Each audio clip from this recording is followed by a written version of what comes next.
J'ai un bureau d'études qui s'appelle Ecodem. Je suis certificateur pour CERCAL, pour ces opérations, soit BBC, soit Effinergie, soit HPE.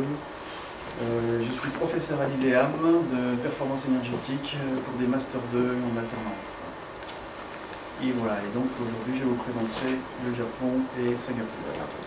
Je vais d'abord introduire, pour me parler de moi pour ma part, je m'occupe d'une association de professionnels du bâtiment qui prône un bâtiment très économe en énergie qui s'appelle le bâtiment passif. Donc je m'occupe de la Maison Passive France qui rassemble en ce moment 1 millier de professionnels à jour de leur cotisation, essentiellement des professionnels de l'enveloppe du bâtiment, qui voient dans ce bâtiment passif une solution intéressante pour relever le défi de la transition énergétique. Donc, qui est le sujet de ce soir. Alors, on a préparé le sujet, on s'est dit, ouais, peut-être faire un tour du monde. On ne fait pas beaucoup de tours du monde du bâtiment. Ouais, souvent, on parle de la France et de la France. Et puis là, finalement, on avait, à 4 ans après le tremblement de terre de Fukushima, on a la chance d'avoir nos collègues, Patrice, qui est allé voir là-bas ce qui s'était passé, et puis qui en a apporté beaucoup d'informations. Donc on s'est dit que ça pouvait être intéressant de voir, non pas si le nucléaire est une énergie qu'il faut maîtriser, continuer à utiliser, parce que ça c'est un débat qu'on ne peut pas avoir en France, parce que ce débat-là, il se termine toujours au bout de 5 minutes avec des échanges de tomates pourries et d'eau dure. Pourtant, même lorsqu'il est présenté par des gens qui 5 minutes auparavant avaient l'impression d'être civilisés. Donc le but ce soir, c'est de parler un peu du Japon et surtout de ce cas d'école qui est tout à fait intéressant, je pense, en termes d'énergie. C'est qu'est-ce qu'on fait quand du jour au lendemain on perd à peu près 25-30% de sa production d'électricité. Alors ça, c'est donc le sujet de ce soir, le Japon. Mais un tour du monde, c'est pas uniquement aller au Japon et en revenir. Donc on a utilisé au maximum le CO2 qu'on a dépensé. Donc on va d'abord évidemment commencer par la France, parce que tout seigneur, tout honneur.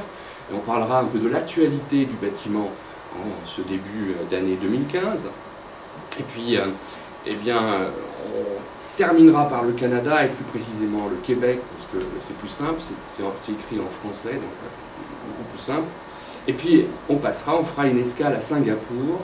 Alors, c'était M. Maigret qui devait le présenter, mais voilà, c'était difficile de l'avoir ce soir parmi nous, de Singapour, même par Skype. Donc Patrice a longtemps parlé avec lui cet après-midi, donc il nous donnera la substantifique moelle de la façon dont les Singapouriens, contrairement aux 3 autres en fait, Singapour est un pays en climat tropical chaud, et donc a un problème de rafraîchissement.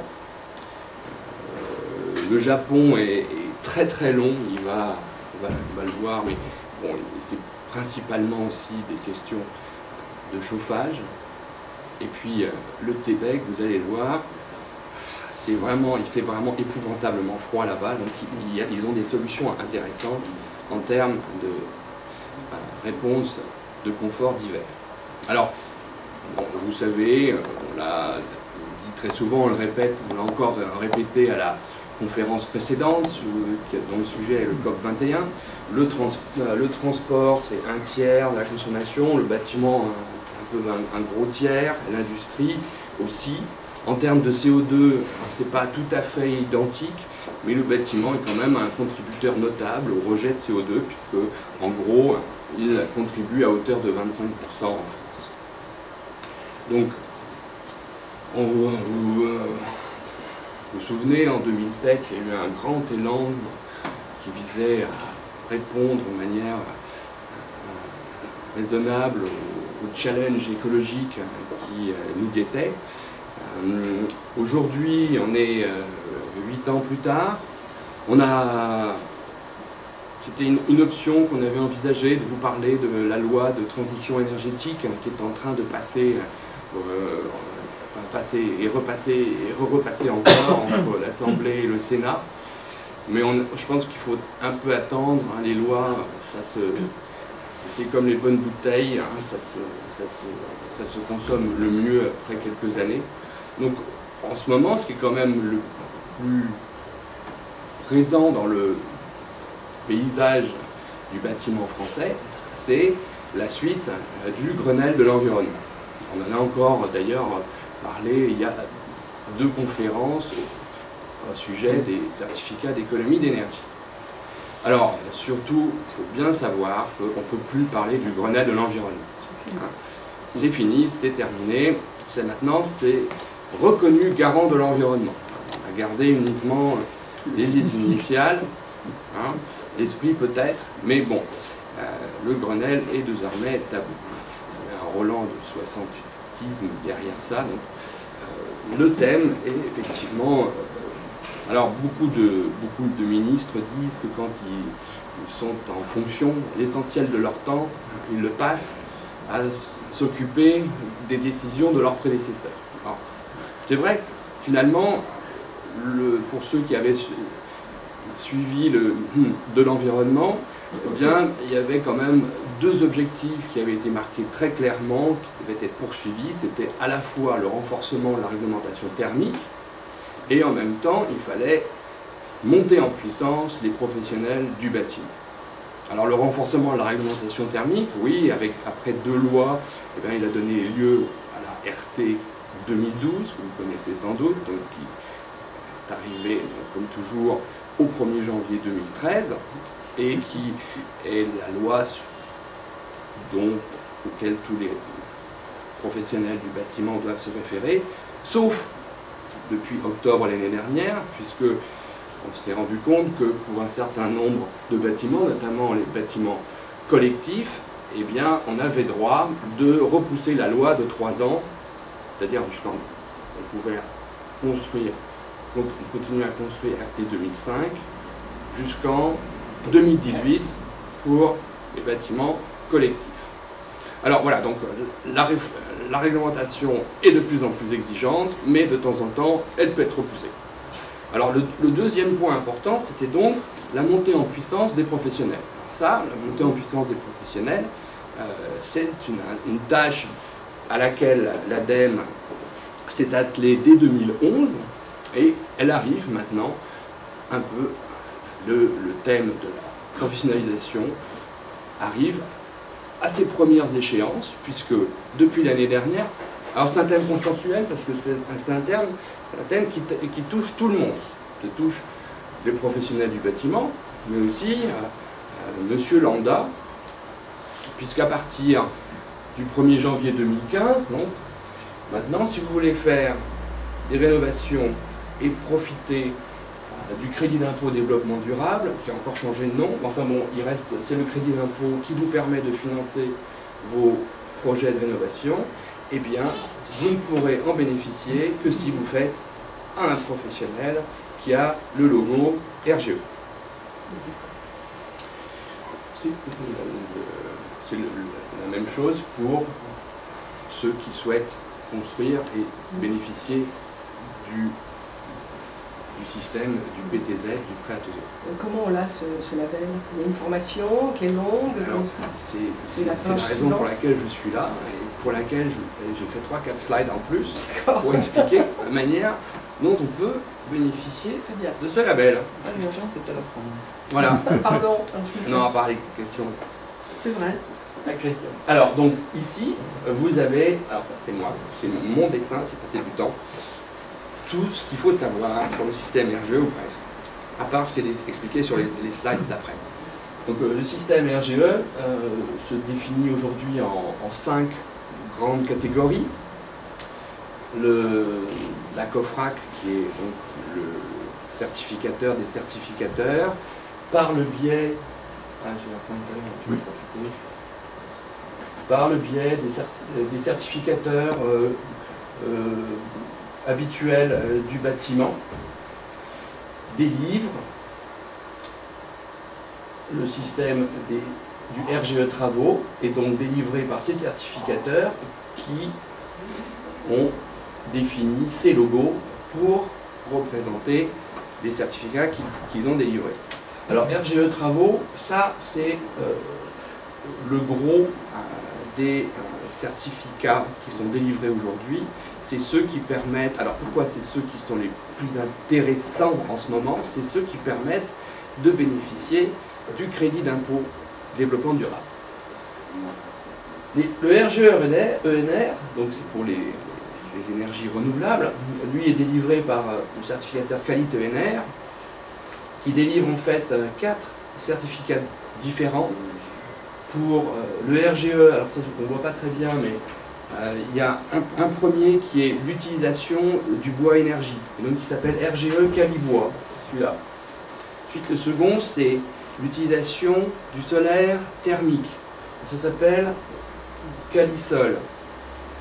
Ensuite il y en a un quatrième qui reconnaît la qualité des installateurs et de solaire photovoltaïque qui s'appelle Cali PV, photovoltaïque, et le dernier reconnaît la compétence des installateurs de pompes à chaleur, PAC, donc ça s'appelle Cali-PAC. Alors celui-là, il existe, mais pour l'instant, il vous donne droit à aucune subvention, rien du tout. Le système éco-artisan, lui, est délivré par la CAPEB et la FFB en liaison avec Calibat et délivre 2 labels différents, RGE Éco-Artisan par la CAPEB et les pros de la performance énergétique par la FFB. Et ces labels, les installateurs qui possèdent ce certificat vous donnent droit au crédit d'impôt développement durable. Quatrième label qui concerne la qualité des prestataires des installations électriques. Donc lui il s'appelle Califelec, il est effectivement attribué par un certificateur qui s'appelle Califelec. Et le dernier, alors lui non plus ne donne droit à aucune subvention particulière. Le dernier s'appelle RGE Études. Alors lui, ce certificat est donné par les certificateurs suivants qui ont chacun leur logo, donc RGE OPQBUI pour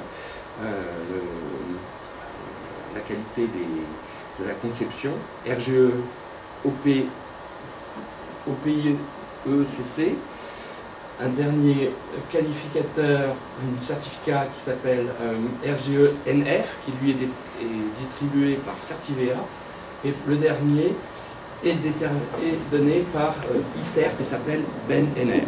Alors ce système RGE études, lui, aujourd'hui, ne donne droit à aucune aide particulière, mais toutes les régions se sont mis d'accord pour qu'à terme, ces signes de qualité soient aussi utilisés par les régions pour déterminer l'attribution des subventions des régions. Donc c'est un système qui est voulu par l'État, qui a été mis en œuvre par l'ADEME et qui a pour but d'essaimer pour encadrer l'attribution d'abord des subventions d'État et ensuite des autres subventions. Alors, comment faire pour obtenir ces labels, ces certificats? Alors, la mention RGE concerne des entreprises. Donc ce sont les entreprises qui doivent déposer un dossier auprès des certificateurs que j'ai cités. Et ce dossier donc, dépend de chacune des catégories. Mais en gros, ce qu'il faut savoir, c'est que le certificateur va vérifier d'abord que l'entreprise paye ses impôts en France, qu'elle a des assurances, etc., qu'elle peut réaliser les prestations qu'elle affirme pouvoir faire, donc surtout la fourniture et la pose des équipements dont on a parlé à la slide précédente. Ensuite, elle doit justifier de référence dans ces domaines, donc pouvoir expliquer que si elle souscrit à la Calipac, elle a déjà installé des pompes à chaleur, qu'elle est quel est un référent technique qui est un référent technique dont le rôle est de mettre en œuvre les procédures de la certification, et que pour terminer, au moins un de ces chantiers sera contrôlé dans les 24 mois. Donc le but de cette certification n'est pas uniquement de s'assurer que les compétences, les formations ont été faites dans l'entreprise, mais il y a aussi une validation sur le terrain des réalisations de l'entreprise concernée. Alors bon, pour l'instant, on en est plus dans la partie des dossiers, mais il faut savoir que la suite va arriver. Alors aujourd'hui, on considère qu'il y a plus de 30 000 entreprises qui ont... On ne peut pas régler la netteté peut-être. Tu peux tourner le bouton peut-être? C'est où? C'est là? Attends. C'est un peu mieux, hein? C'est suffisant? C'est l'optimum. Oui, c'est l'optimum, vous croyez, là? Oui. Il me semblait être apparu. Ouais. D'accord. Donc un certain nombre d'entreprises ont déjà souscrit à ce système, hein, essentiellement dans le RGE travaux, le RGE éco-assistant, éco-artisan ou pro de la performance énergétique. Mais il y a aussi des oppositions, une demande référée qui a été déposée dans le tribunal en décembre. L'ADEME et les certificateurs se sont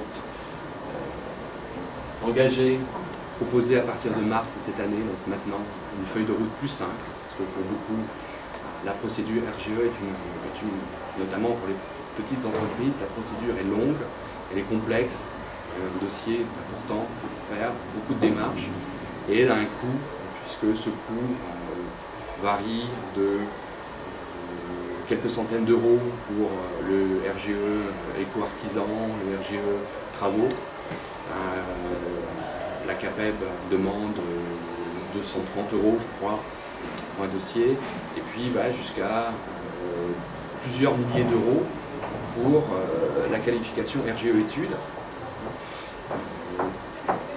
qui doit être soumise au certificateur dans les études que l'on réalise. Donc pour un bureau d'études, il peut y avoir 4, 5 ou 6 demandes de certification en termes de fluide, en termes de structure, en termes de ci et de ça, et chaque dossier coûte de l'ordre d'un millier d'euros. Si jamais un bureau d'études en fait, n'a pas cette certification RGE, elle ne peut pas en fait, délivrer, faire bénéficier à son subvention. Aujourd'hui, pour l'instant, on est dans un statu quo, tout le monde s'observe.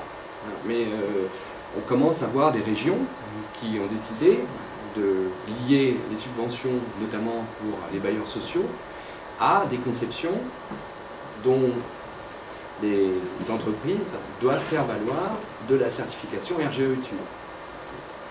Voilà, donc voilà, tout le monde s'observe là pour l'instant, mais alors après, bon, s'il s'avère que quelqu'un estime que c'est trop gênant et qu'il faut changer les choses, il y a aussi, on se rend compte qu'il y a aussi en ce moment une certaine écoute.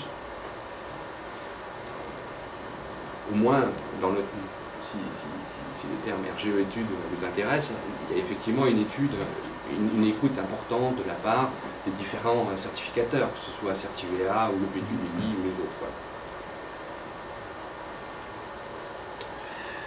Bon, de toute façon, il y aura aussi l'occasion de poser des questions par la suite. Maintenant, je vous propose de passer au cœur du sujet, donc au Japon. D'après le Great East Japan Earthquake de 2011, du 11 mars 2011, donc on fête aujourd'hui presque malheureusement le 4e anniversaire de cette catastrophe. Pour compléter ce que tu viens de dire, enfin la présentation que j'ai faite au début, je m'étais amusé à une époque de passer la qualification Qualipac et la qualification Qualisol. Donc voilà, il ne me reste plus que 2 autres à faire pour faire le complexe, la totalité. Bon, donc le Japon, c'était intéressant effectivement d'aller voir un petit peu comment le problème de Fukushima avait été traité. J'ai mis ici deux diapositives de base. On va commencer par là. Alors je vais souvent faire référence au GEJE, qui localement est appelé le Great East Japan Earthquake. Donc c'est le tremblement de terre qui a provoqué le tsunami qui a fait la catastrophe de Fukushima. Donc il est toujours fait référence au GEJE, donc vous le verrez plusieurs fois apparaître dans le logo. Donc là-bas on est quand même frappé effectivement par cette alternance du Japon moderne et traditionnel. C'était des clichés éternels, mais quand on va là-bas effectivement on vérifie. J'ai pris ça, ces photos prises dans la rue à Kyoto.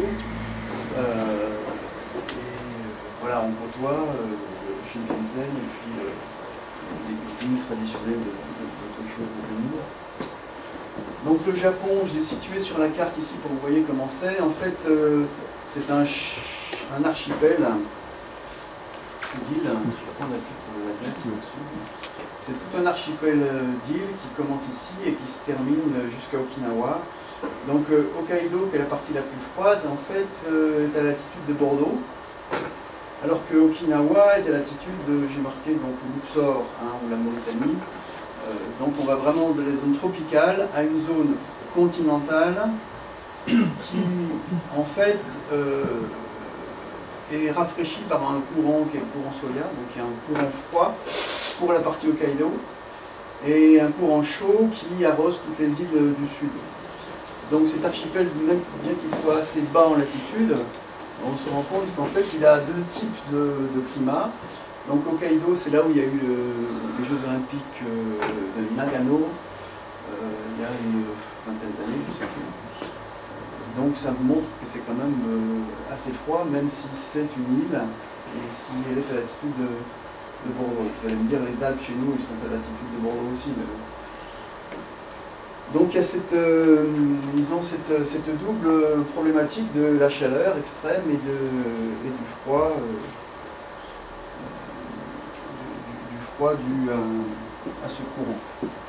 Alors, on rappelle aussi que le protocole de Kyoto, il a été signé à Kyoto, et que finalement le Japon en est assez fier, parce que c'est ça qui a vraiment lancé la démarche d'économie de CO2 et provoqué indirectement les économies d'énergie au niveau mondial. Et ce d'autant plus que tous les COP ultérieurs ici, en fait, chaque fois ont été des COP qui préparaient la suivante, qui préparaient la suivante, qui préparaient la suivante, qui chaque fois disaient on fera mieux à la prochaine. Donc on verra ce que ça donnera à Paris.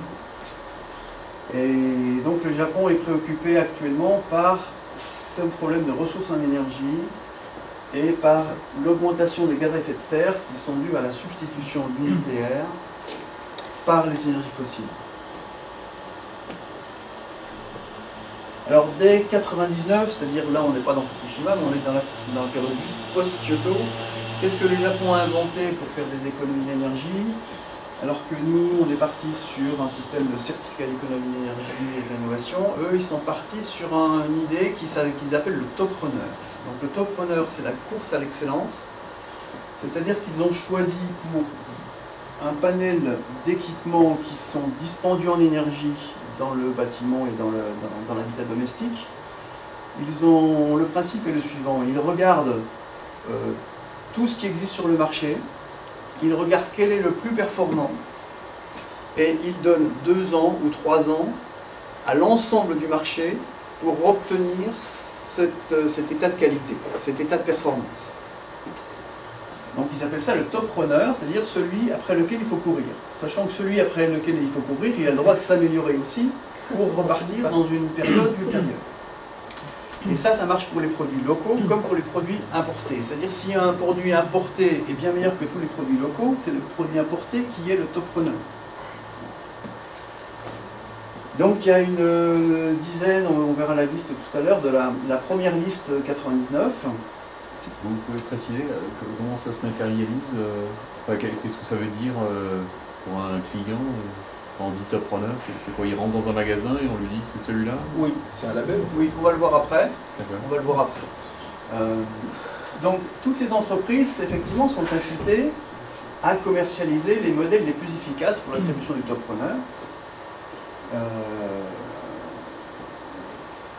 Des amendes.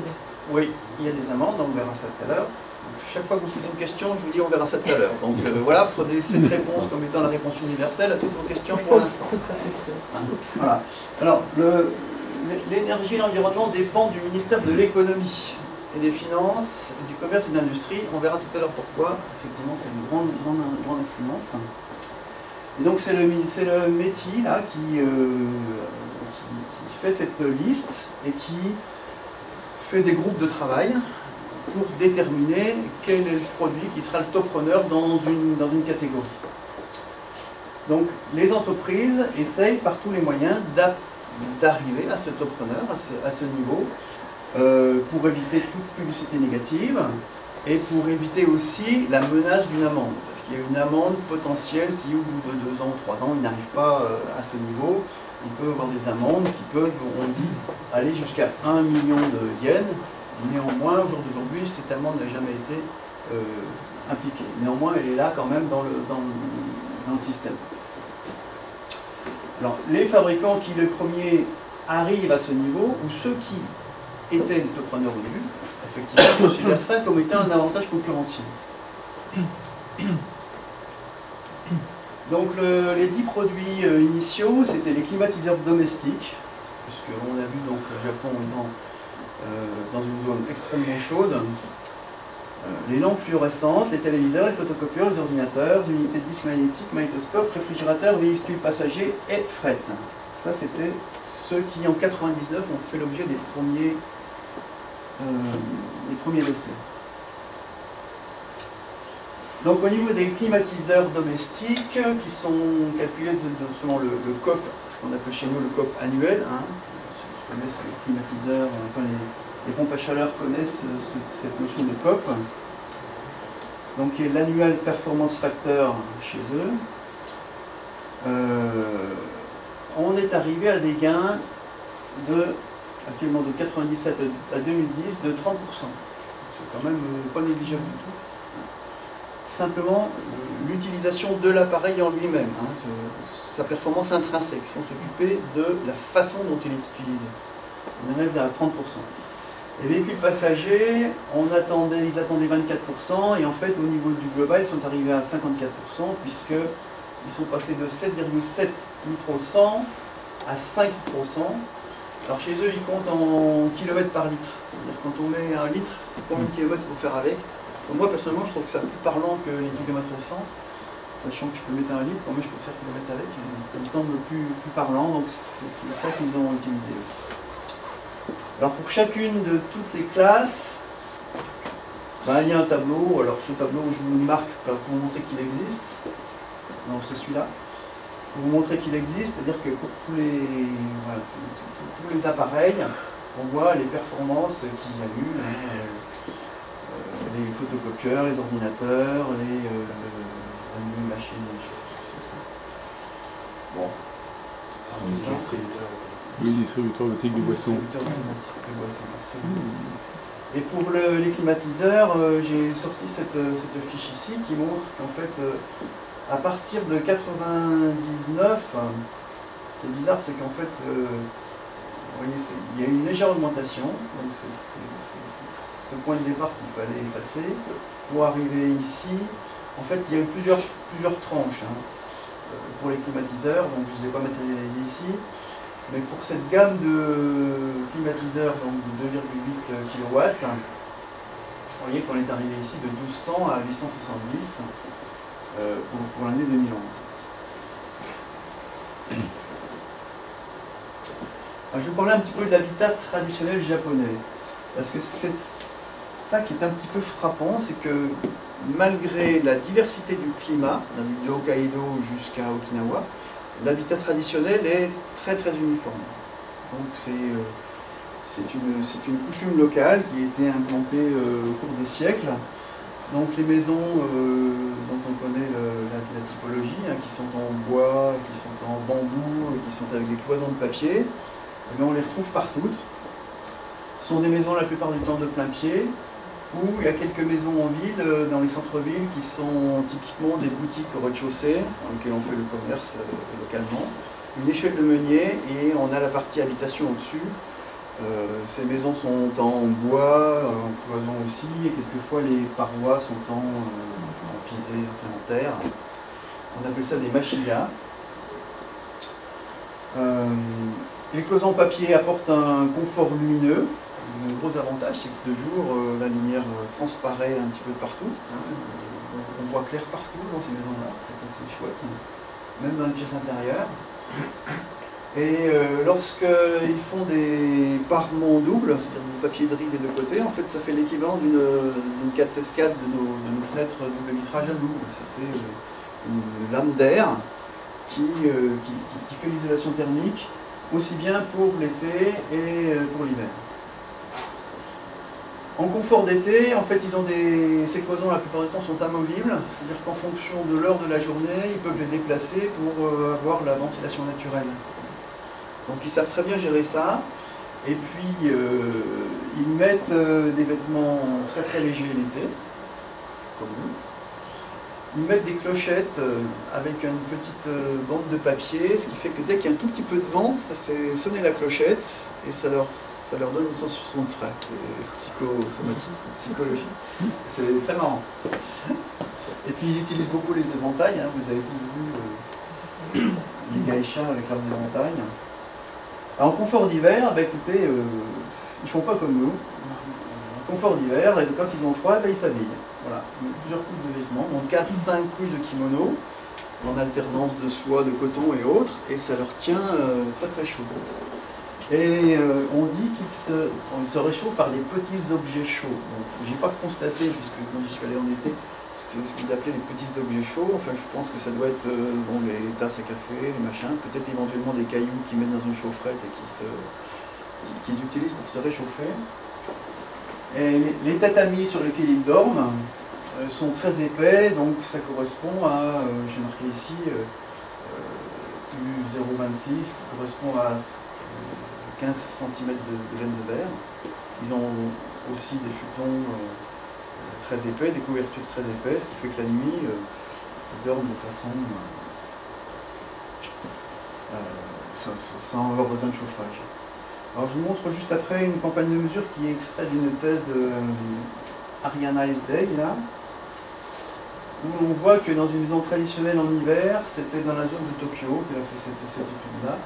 Ici on voit la température extérieure, et là on voit la température intérieure. Donc vous voyez que ces habitats sont quand même... voilà, on arrive à avoir des températures intérieures intéressantes. Je pense que le soleil a une bonne fonction aussi, puisque ça marche comme un panneau solaire. Et donc réchauffer la température ambiante. Alors, en hiver, elle a fait une étude, Ariana, là, et elle dit que les habitants qu'elle a interrogés, qui ont l'habitude de vivre comme ça, ils sont satisfaits de leur moyen de vie à hauteur de 55%. Alors on va dire, bon, c'est pas 100%, c'est pas 80%, c'est 55%, donc c'est pas terrible, mais enfin ça veut dire quand même que globalement, ils ont pris l'habitude de vivre comme ça et ils sont satisfaits.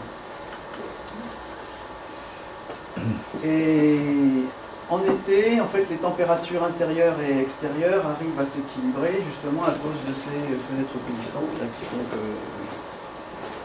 font que l'air circule. Alors, directement après le grand tremblement de terre et le fait que Fukushima a provoqué l'arrêt des centrales nucléaires, il y a eu de grandes campagnes, enfin des mesures et des campagnes d'information. Donc là, je vais en faire l'inventaire.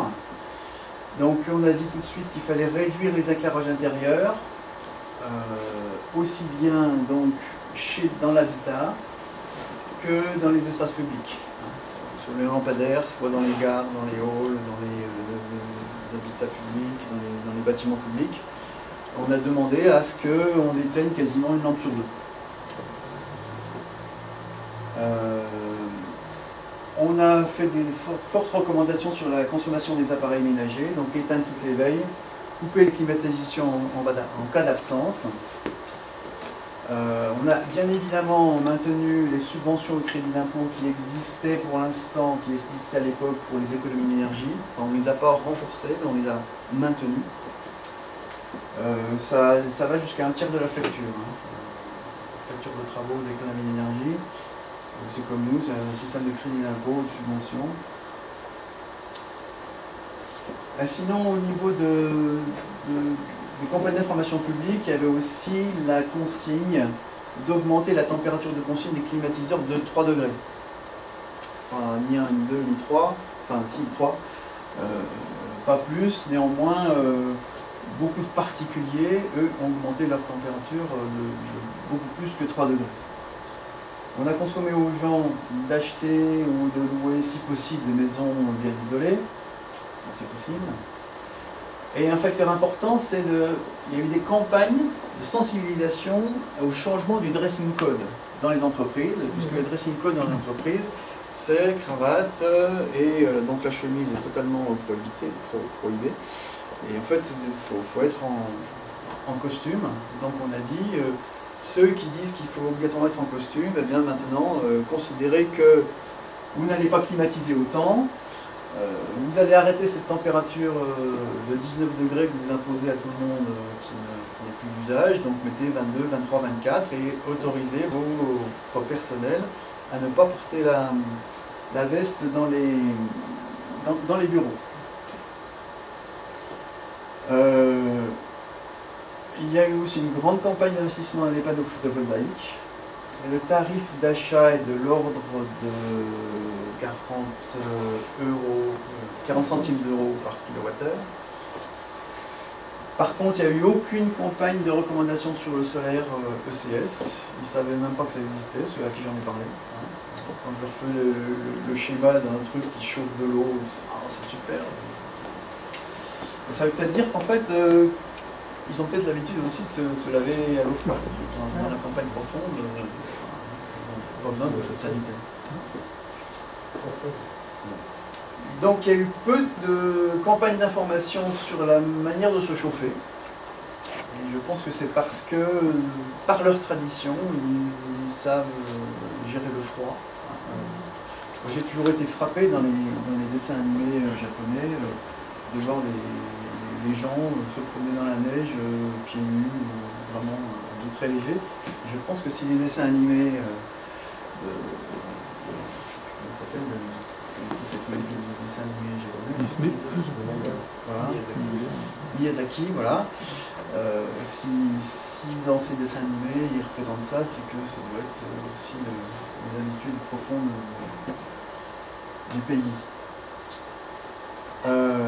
Alors vraiment toutes les campagnes étaient majoritairement axées sur la climatisation, c'est clair que chez eux c'est le pic de production, c'est au moment des grosses chaleurs et pas au moment des gros froids comme nous. Donc il faut vraiment travailler sur la climatisation. Et la preuve c'est que le Top Runner Programme avait pris comme objectif en tout premier les climatiser. Alors, on dit qu'il y a eu des effets pervers aussi, c'est qu'il y a l'effet canicule qui a joué, c'est-à-dire que les vieilles personnes entendant à la radio qu'il fallait soit couper la climatisation, soit la baisser, ont préféré la couper, et puis statistiquement, il y a eu, il y a tous les étés maintenant, une augmentation de la mortalité des personnes âgées, qui correspond à ce qu'on a eu, nous, pendant la canicule en France.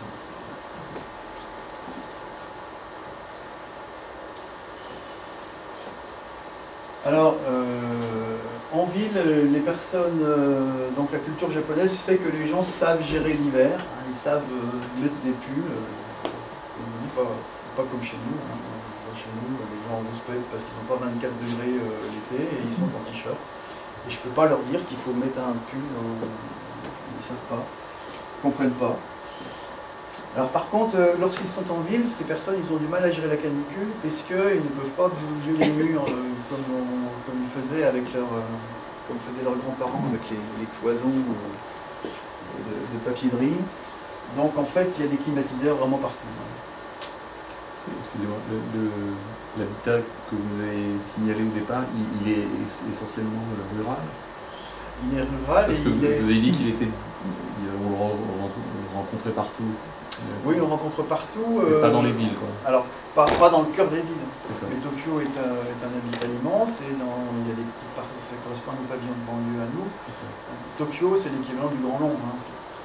Nous, Paris, c'est vraiment le cœur urbain.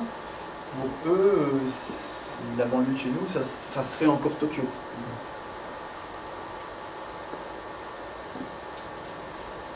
Alors au niveau de la réglementation thermique des bâtiments neufs,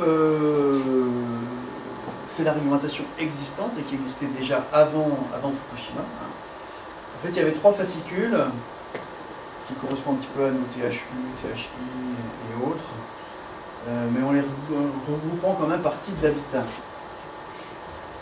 Donc il y a le CCREUB, ça c'est pour des bâtiments qui sont des bâtiments non résidentiels. Et ici, il y en a un spécial pour l'habitat houses, c'est les maisons pavillons individuels. Et puis ici, pour les maisons, mais les règles d'utilisation de l'énergie à l'intérieur des maisons. Donc c'est plutôt orienté chauffage, ventilation, climatisation, alors qu'ici on parle plutôt des règles sur l'enveloppe. Bon, ça n'a pas beaucoup d'importance de savoir qu'ils ont trois cahiers différents. Donc voilà, j'ai représenté ici quel domaine, quel cahier il fallait se référencer en fonction du domaine correspondant. Et dans le DCGREUH, on a des valeurs qui correspondent à des valeurs de U de notre réglementation thermique à nous. Ce sont aussi des kilowattheures par mètre carré et par degré. Des kilowatts par mètre carré degré.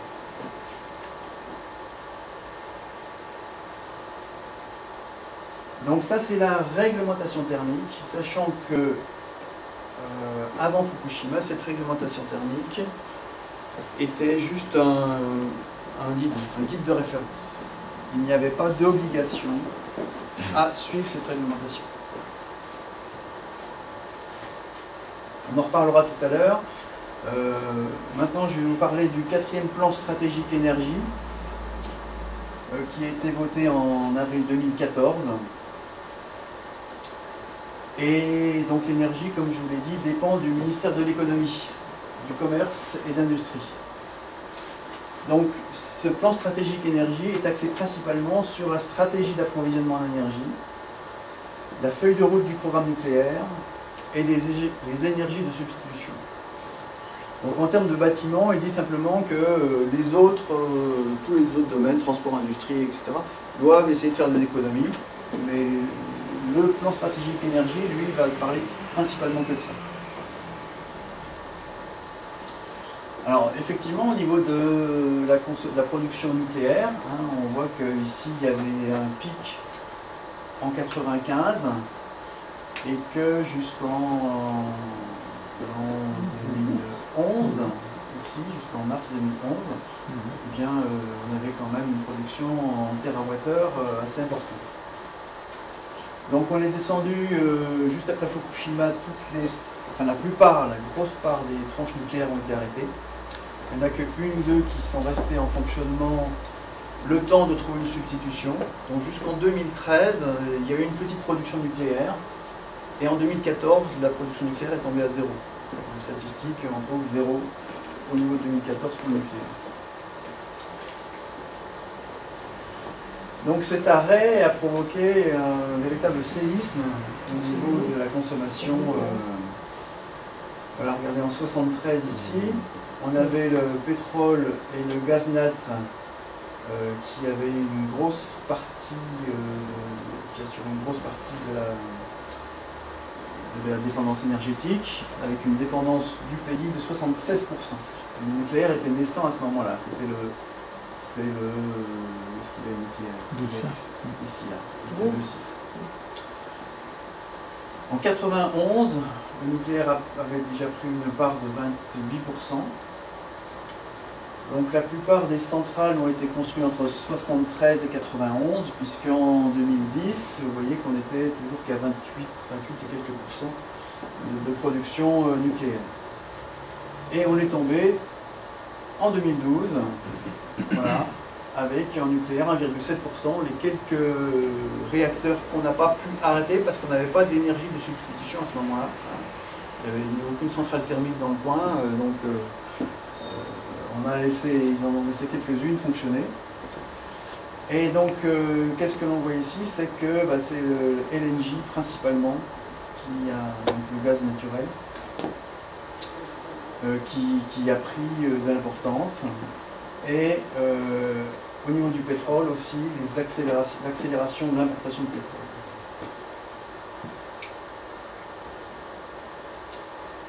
Alors pourquoi est-ce que l'énergie dépend du ministère de l'économie et des finances? Ben voilà la grosse catastrophe. C'est qu'à partir de 2011, la balance commerciale est passée dans le rouge. Le prix du pétrole à ce moment-là était assez haut, il y a 6 mois qu'il a commencé à baisser. Donc voilà, en 2011, on avait 2,6 trillions de yens de déficit. Ici 7, ici 12, j'ai pas les chiffres de 2014, bien sûr. Mais il devrait être du même ordre de grandeur, même si, comme je vous le dis, peut-être que l'effet de la baisse du prix du pétrole sur les derniers mois a peut-être infléchi.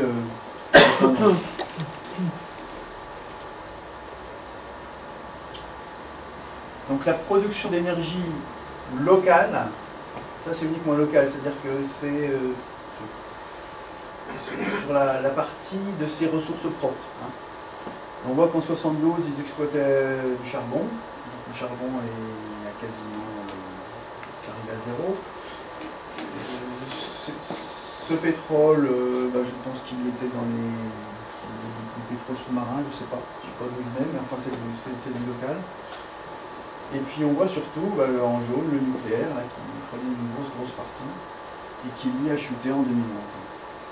Donc c'est clair que quand on a ce genre de problème à traiter, c'est vraiment... Et après Excuse-moi. On considère que le nucléaire est une énergie locale c'est vrai que ça... Oui. Ils ont des mines d'uranium? C'est vrai, la question se vaut d'être posée. Oui, je ne sais pas d'où ils viennent, Je suppose qu'ils utilisent les statistiques de l'Agence internationale de l'énergie qui considère que c'est de l'électricité entre guillemets primaire. Ouais. Parce que la balance commerciale elle est complètement faussée de toute façon. Oui, tout à fait. Donc là, vous voyez, ce graphique-là, il vient de l'INRA, effectivement. Oui, voilà, c'est l'explication. C'est un petit peu surprenant quand même. Alors, en énergie primaire consommée, supply, c'est donc importé et consommé et local, donc la totalité. On voit ici donc le jaune s'efface et qu'ici donc on a une augmentation si possible de l'hydro, mais l'hydro elle est limitée à la capacité de rétention.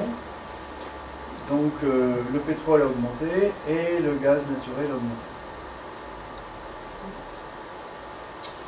Alors on voit par exemple la répartition qu'on avait avant et post-Fukushima. Donc avant Fukushima c'était 2010, post-Fukushima 2012. Si on prend une tranche horaire, par exemple celle de minuit, la production d'énergie à minuit, on avait ici toute cette partie-là qui était ce qu'on appelle la production de base, la production constante, c'est des choses qu'on n'arrête pas du jour au lendemain comme ça.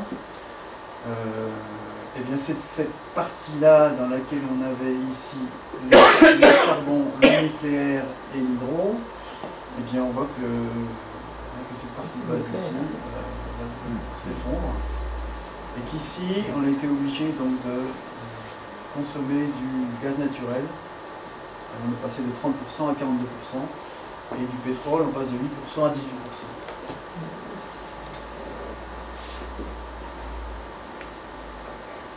Donc au niveau des approvisionnements, ils ont essayé bien sûr de résoudre le problème. Donc demander aux pays exportateurs une aide d'urgence, en fait, pas une aide financière, mais enfin le fait de débloquer des capacités pour eux. Et ils ont demandé aussi aux pays producteurs des demandes d'autorisation de revente des pays tiers. Parce que quand il y a un accord entre un pays et un autre, l'accord stipule que le pays qui reçoit l'énergie n'a pas le droit de la revendre à un autre. Donc ils ont négocié le fait que des pays qui n'étaient pas producteurs mais qui avaient du stock pouvaient revendre au Japon soit du gaz, soit du pétrole. Alors au niveau du nucléaire, comme je vous l'ai dit, il n'y a que quelques tranches qui sont restées en fonctionnement pendant 2 ans. Actuellement, elles sont toutes arrêtées. Néanmoins, le plan stratégique prévoit que, après sécurisation, celles que l'on pourra sécuriser vont repartir. Alors, on n'a pas de calendrier fixe, bien sûr, mais j'ai marqué ici, sécurisation des réacteurs qui seront conservés, remettre en route. Dans le plan stratégique aussi, on incite les industriels à effacer les heures de pointe, c'est-à-dire si possible de ne pas fonctionner aux heures les plus chaudes de la journée pour laisser l'énergie pour les climatiseurs. On favorise les énergies renouvelables, donc c'est dit dans le plan stratégique de nouveau, sachant qu'il y avait déjà des grandes campagnes d'information qui avaient été faites pour que le photovoltaïque soit déployé le plus rapidement possible.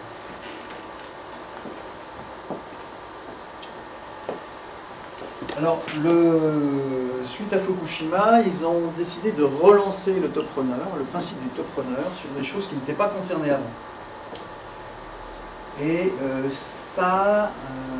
ils ont étendu ce principe à des matériaux constitutifs du bâtiment. Donc je prends pour exemple la laine de verre. La laine de verre produite localement avait un lambda de 0,50.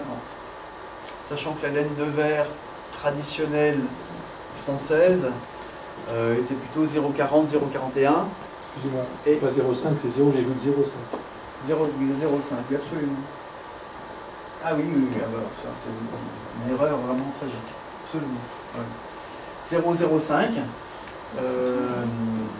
Donc nous on est à 0,040, 0,041 pour les mauvaises laines de verre. Mais maintenant les meilleures laines de verre chez nous sont en ce qu'on appelle TH38, c'est-à-dire 0,038. Et c'est pour cela que le top runner est 0,038. Parce que les fabricants de laine de verre étrangers savent faire du TH38. Et donc ça devient le top runner pour le Japon. Et donc la plupart des matériaux isolants sont impactés, donc le polystyrène extrudé, le polyuréthane, la laine de roche, les doubles vitrages, etc. Tous les matériaux isolants traditionnels du bâtiment. Au fur et à mesure des années, donc le programme Top Runner que je vous avais montré en 99, qui comportait que 10 classes de produits, avait été augmenté progressivement au cours des années suivantes. Et on était arrivé en 2014 à un global de 28 classes concernées. Donc on a des choses assez marrantes, qui pour nous semblent voilà, les Electric Rice Cooker, les cuiseuses, autocuiseurs pour le riz, sont entrés dans la catégorie.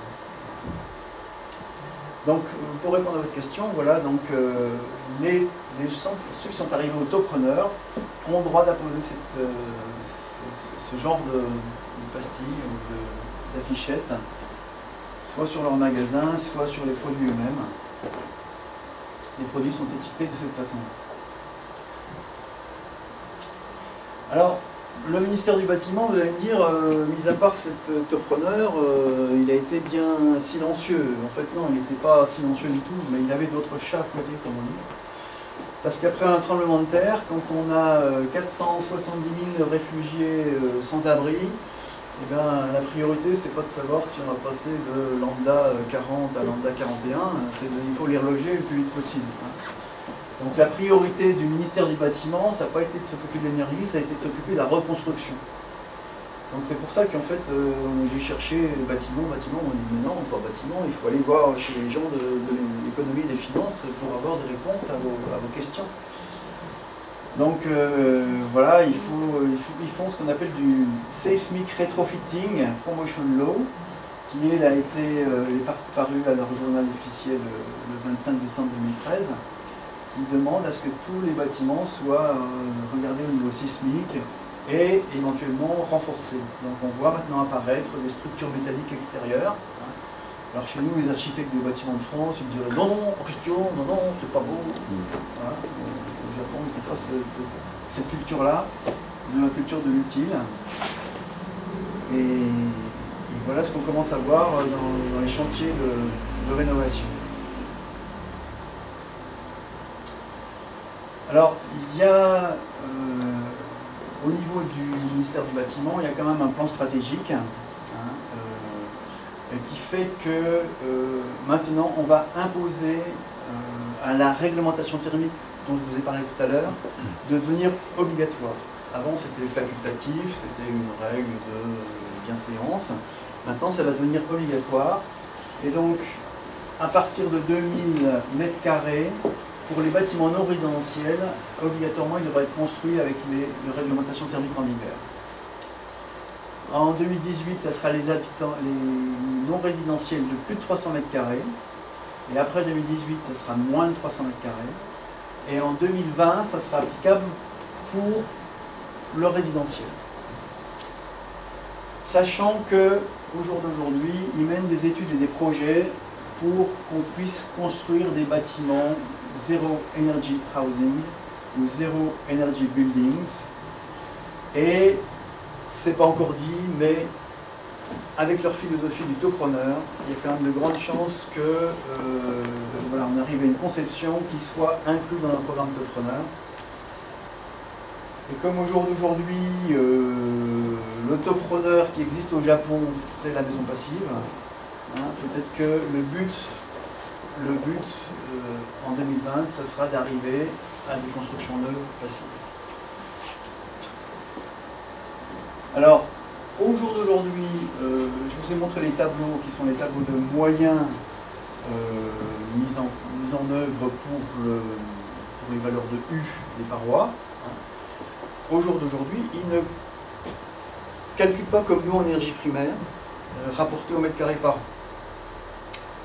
Donc ils ont l'intention de le faire, que ce soit calculé en énergie primaire et que ce soit rapporté au mètre carré et que ce soit qu'on ait les usages donc chauffage, ventilation, climatisation, eau chaude sanitaire, éclairage et ascenseur, que ce soit ces usages-là qui soient décomptés et qui soient ramenés en énergie primaire, qui soient ramenés au mètre carré et qui soient ramenés à l'année.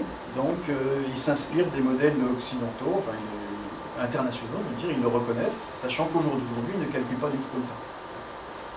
Mais donc j'ai vu moi leur feuille de route, et effectivement ils expliquent comment on calcule le U multiplié par la surface, multiplié par le nombre de trucs, après on calcule avec le delta T, enfin comme on fait nous, mais là pour l'instant les techniciens sont en train de découvrir ces méthodes de calcul des bâtiments. Alors je vous ai montré ça parce que c'est un petit peu marrant, voilà, c'est un petit peu leur plan stratégique. Donc c'est assez touffu. Alors je me suis amusé à faire la traduction pour voir un petit peu de quoi ça parlait. Enfin, je savais de quoi ça parlait en gros, mais c'est en japonais? Oui, c'est du japonais. Ouais. Alors c'est marrant parce que ça m'a rappelé les premières expériences de traduction automatique. Vous savez que le japonais a des systèmes de pensée un petit peu bizarres par rapport à nous. Et les premiers systèmes de traduction automatique, je ne sais pas si vous vous rappelez, mais quand il y avait des systèmes de traduction automatique d'anglais vers le russe, ou de russe vers l'anglais, les gens s'amusaient à faire des allers-retours. Et la phrase de Shakespeare célèbre, je pense que vous la connaissez tous, l'esprit est fort mais la chair est faible, revenait en américain avec la vodka est forte mais la viande est pourrie. Donc, quelquefois j'avais des réminiscences de ce type-là, un petit peu, quand je faisais la traduction automatique. Donc ce qui est intéressant ici, là, principalement là-dessus, c'est pour ça que j'ai surligné ici, c'est que pour eux, ce truc-là, ça veut dire bâtiment zéro énergie. Et ça, c'est une méthode de calcul pour les bâtiments zéro énergie. C'est-à-dire que là, on doit arriver en 2020 quasiment à ce que sur ce chapitre-là, on soit en zéro énergie, c'est-à-dire en équivalent maison passive.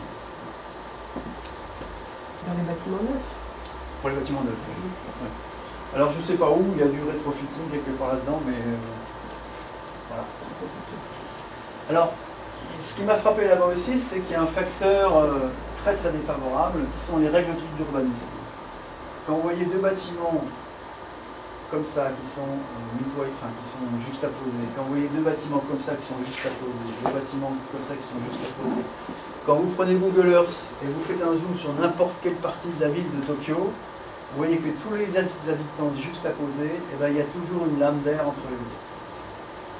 C'est pour les règles sismiques. C'est pour les règles sismiques. C'est pour les règles sismiques et aussi, donc le Japon, il y a eu des énormes incendies urbains. Ça peut venir aussi de ça, hein, mais il y a les règles sismiques, les risques d'effondrement lors des tremblements de terre quand il y a un immeuble qui n'est pas aux normes sismiques, ben, il entraîne l'autre avec lui. Donc, les règles d'urbanisme interdisent à deux bâtiments voisins de se toucher. Ce qui veut dire quoi? Ça veut dire qu'on ne peut pas être réchauffé par le voisin. Et que dans un centre-ville français typique, ou même anglais ou n'importe, hein, on a la façade arrière, la toiture exposée. Et les deux pignons, eux, bah, ils sont couverts par le voisin. Et comme le voisin se chauffe, il n'y a pas de déperdition entre les deux. Donc globalement, au Japon, ils ont systématiquement, dans les centres-villes, ils ont 66% de faces exposées supplémentaires. Donc nous, on a 3 faces, 1, 2 plus le toit, et eux, ils ont 5 faces, donc comme nous, plus les deux pignons qui sont systématiquement au vent. Donc la configuration des bâtiments existants rendra assez difficile la rénovation thermique par l'extérieur. Donc mis à part de bourrer de la laine de coton entre les deux, sachant qu'il y a 40 cm, voilà, 40 cm c'est pas assez pour envoyer des ouvriers. Alors on va peut-être inventer des robots, je ne sais pas, enfin toujours est-il qu'ils n'ont pas de plan, à ma connaissance, pour la rénovation thermique des bâtiments par l'extérieur, et que ça va être un gros problème pour eux. Néanmoins, il est vrai que ces façades, enfin ces interstices sont relativement étroits, et que leur problème principal c'est la chaleur. Donc comme c'est étroit et que c'est la chaleur, le soleil ne rentre pas là-dedans, il ne réchauffe pas. Donc, voilà. Néanmoins pour le froid, lui, il suffit d'un tout petit coup de vent pour que le froid rentre, et là ce ne sera peut-être pas la même histoire. Bon, voilà toutes les sources que j'ai consultées pour tout ça. Donc je remercie les gens qui m'ont reçu au meeting, et puis des amis japonais qui m'ont aussi donné le ressenti public du grand public là-bas, qui m'ont parlé de l'époque justement de post-Fukushima. Voici.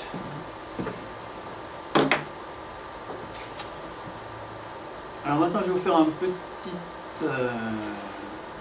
aperçu de la façon dont la question est prise à Singapour. Donc c'est Pierre Maigret qui devait parler de cela. Il y a 2 mois, il pensait pouvoir venir ici de Singapour à ici, et puis il y a 15 jours, il m'a dit non, qu'il ne pouvait pas, il a trop de travail, et que donc il est resté à Singapour. Il m'a envoyé ses slides, donc on en a parlé au téléphone longuement. Donc je vais vous présenter du mieux possible ce qu'il m'a envoyé. Donc Pierre, lui, est directeur d'une entreprise qui s'appelle Green and Global Consulting, qui fait de la certification énergétique, des audits énergétiques, du monitoring, management de projet, tout ça. Donc ils sont assez au fait de ce qui se passe là-bas pendant une montagne de... Voilà le plan de sa présentation. Donc on rappelle que Singapour est situé ici, et que en fait il est à 1 degré de latitude nord. Donc on n'est plus vraiment dans du tropical, on est dans du équatorial. Alors la moyenne des températures, c'est 24 en hiver et 31 en été. Et les températures records, mesurées là-bas, c'est 19 en hiver et 36 en été. Donc en fait, ils sont quand même pas dans des, dans les 40 ou 50 comme on peut avoir en Arabie Saoudite. Mais bon, c'est des zones quand même qui deviennent un peu chaudes. C'est très humide aussi, ce qui nécessite la climatisation. Voilà, c'est vrai. C'est vrai que j'aurais pu marquer l'humidité, mais bon, le record ça aurait été 100% de toute façon.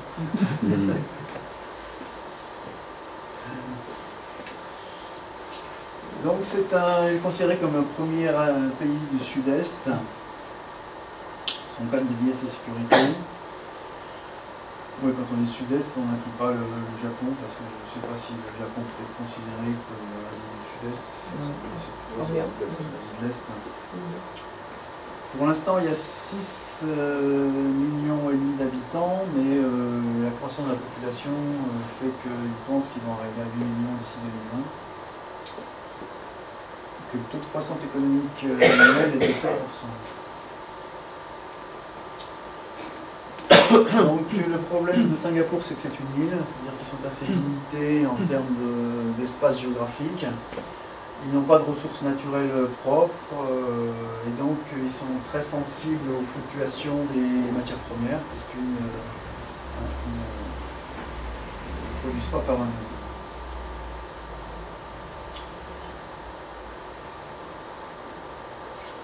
Alors, il y a des besoins d'électricité croissants. Et ces besoins d'électricité ne proviennent pas tous du bâtiment, parce que quand on regarde ce qu'est le bâtiment, en fait, par rapport à la masse des industries et du commerce, on se rend compte qu'en fait l'électricité, c'est quand même, dans le secteur du bâtiment, c'est pas la dominante. Néanmoins, je suppose que dans les commerces et les services et les industries, il y a une partie quand même des installations qui sont du bâti. Dans le commerce, je crois qu'il y a une grande partie du trafic maritime de tous ces bateaux qui viennent au hub de Singapour et qui repartent. D'accord, qui font partie de la il y a tous les ports, tous les ports, et dans l'industrie, il y a toute l'île du Gironde qui est très consommatrice. Néanmoins, on parle d'électricité là. Oui, non, mais bon, l'industrie est très consommatrice, effectivement. Le port, je pense, est assez consommateur aussi. Et... Okay. Alors l'État accorde beaucoup de subventions pour tout ce qui concerne les économies d'énergie et le développement des énergies renouvelables du management de l'énergie.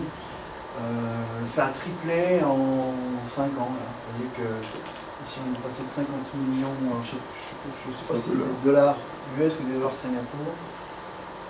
À mon avis c'est des dollars Singapour. Qui sont du même ordre de grandeur de toute façon que le US. Et les secteurs couverts par ces subventions, c'est aussi bien les entreprises qui font de la R&D que dans les recyclages des matériaux de construction et dans l'efficacité énergétique. Et cette efficacité énergétique ici, elle s'applique à l'habitation en particulier. Et les entreprises qui décident de mettre en place un système de management de l'énergie sont aussi subventionnées. Alors la réglementation thermique à Singapour, il y a 2 volets aussi. Il y a le BCA qui est le Building and Construction Agency pour les bâtiments nouveaux existants. Et une autre réglementation qui concerne l'industrie et le tertiaire qui s'appelle le QVNA. Voilà, ça touche ce genre de bâtiment ici, tout ce qui est bâtiment. Et là, et ici c'est approvisionnement, fourniture en eau, gestion de l'eau, gestion des déchets, qui sont de ce côté-là. Alors le Building and Construction Agency, ici, donc développe et a mis en place un système qui s'appelle le Green Mark pour les bâtiments. Donc c'est un système qui peut s'apparenter chez nous au HPE, BBC et compagnie. Ils ont 4 degrés de green mark. Donc on peut se faire agréer sur 4 niveaux. Et il y a 17 certifications différentes, c'est-à-dire ces 4 niveaux, eux, sont croisés par rapport à si c'est de l'habitat, si c'est du commerce, si c'est des hangars, etc. Chaque fois, donc ils ont 17 certifications différentes dans le Green Mark. Et le Green Mark a été inventé par eux, par contre je n'ai pas l'année, néanmoins il y a 15 pays voisins qui ont trouvé ce système intéressant et qui l'ont reproduit chez eux. Les avantages du Green Mark, c'est les avantages de son objectif, en fait, c'est réduction des factures d'électricité, de l'eau, des impacts environnementaux potentiels, amélioration de la qualité environnementale et de l'espace de vie. Ça indique dans quel domaine il faut porter de l'amélioration continue. Ça donne aussi une amélioration de l'image de l'entreprise qui construit et qui loue, qui habite des bâtiments qui sont Green Mark. Donc vous voyez tous les pays dont on a parlé tout à l'heure, qui ont adopté le Green Mark.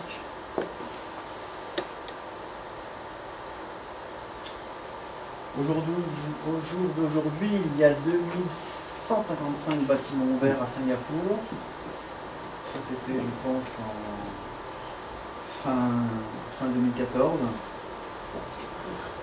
Et que l'installation de panneaux photovoltaïques, vous voyez, l'objectif 2020, c'est de passer de 15 à 350 mégawatts crête. C'est quand même un saut conséquent.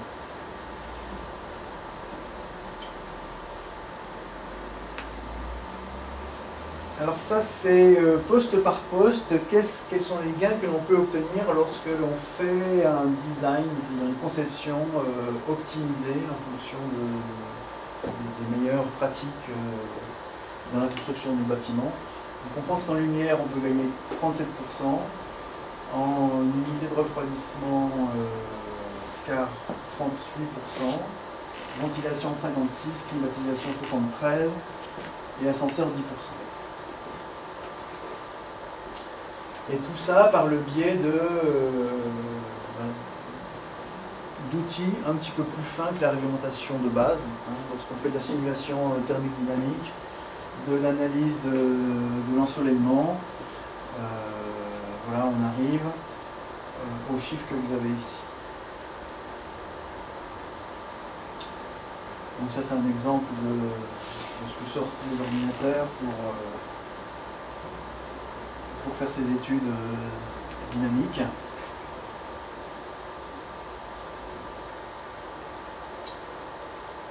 À Singapour, ils ont mis en place récemment, enfin c'est pas récemment, ils ont mis en place un système de déclaration annuelle des performances du bâtiment, donc en ligne, c'est-à-dire sur le web. Chaque bâtiment doit déclarer, donc, alors c'est pas chaque bâtiment, c'est les bâtiments commerciaux, office, hôtels et centres commerciaux. Il n'y a rien pour l'instant pour l'habitat. Un système qui s'appelle Building Energy Submission System, BESS, dans lequel on doit donner les fréquences d'occurrence des charges de froid, l'efficacité de la ventilation, chauffage, climatisation, profit des équipements, et à partir de 2015, je crois, on m'a dit ça, c'est que ça allait devenir obligatoire. Jusqu'à présent, c'était facultatif, c'était une mise en œuvre, mais à partir de 2015, ça va devenir obligatoire avec des amendes si il n'y a pas de déclaration. Alors, au niveau du business, lorsque les gens conçoivent un bâtiment Green Mark, eh bien, les coûts moyens sont considérés comme augmentés de 3% par rapport à un bâtiment qui n'aurait pas été étudié comme ça, mais que sur l'exploitation, on a presque 12% d'économie annuelle. Et que donc, le retour sur investissement moyen est de 6 ans pour quelqu'un qui aurait construit du green par rapport à du non-green, enfin du standard. Alors ces chiffres-là sont extraits du ministère qui donne des ordres de grandeur par type de bâtiment, ceux qui sont green et ceux qui ne sont pas green. Donc globalement, toutes catégories confondues, on arrive à 16% d'économie d'énergie sur la moyenne. Sachant qu'il y a en bas de tous les extrêmes. C'est quoi pour l'unité? À l'unité, j'en sais rien. Lui, il n'en sait rien non plus, je pense. Mais c'est peut-être des terawattheures ou des gigawattheures, je sais pas. Des gigawattheures. Ça ressemble plutôt à des kilowattheures par mètre carré par an. Ouais. Oui, ça peut être Bien ça. que ce soit assez faible pour des buildings commerciaux, 300 kWh, ça tombe dans l'avantage. Ouais. Mais bon, ça a l'air d'être...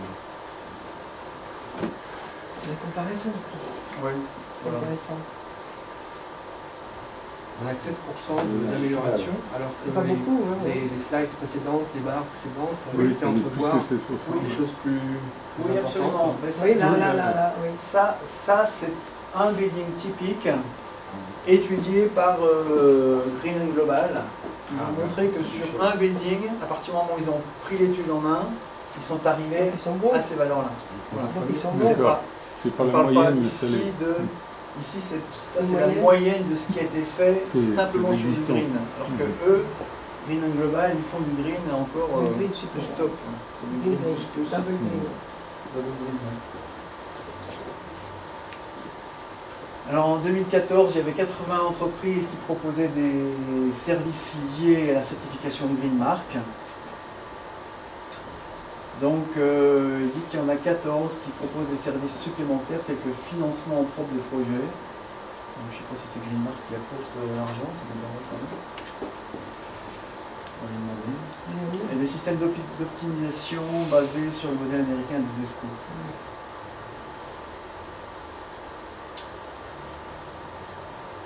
Alors les tops de ce qui, enfin c'est son ressenti à lui. Hein.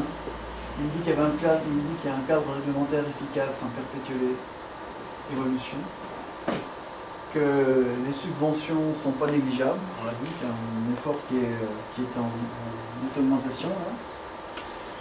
Que le green building est plébiscité par les acheteurs, les utilisateurs, et qu'il y a une forte adhésion du secteur privé. Par contre, il pense qu'au niveau du code de certification, ce code pourrait être amélioré. Il pense qu'il y a quelques graves lacunes qui pourraient être améliorées. Peut-être que ça sera fait. Mais il y a absence de compensation en CO2. C'est-à-dire qu'il n'y a pas comme nous le système d'achat de quotas de CO2 sur un marché.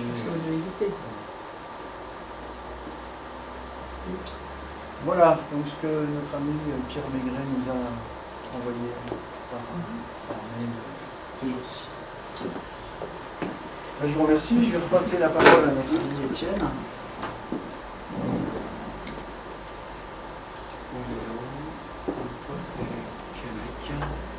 Alors donc là on a eu très chaud. Alors je vais vous proposer un petit rafraîchissement parce qu'on part en direction du Canada.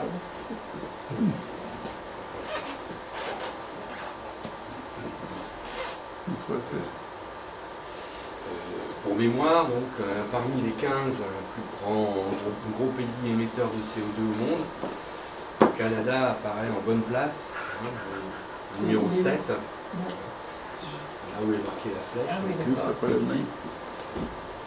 Alors, juste derrière l'Allemagne,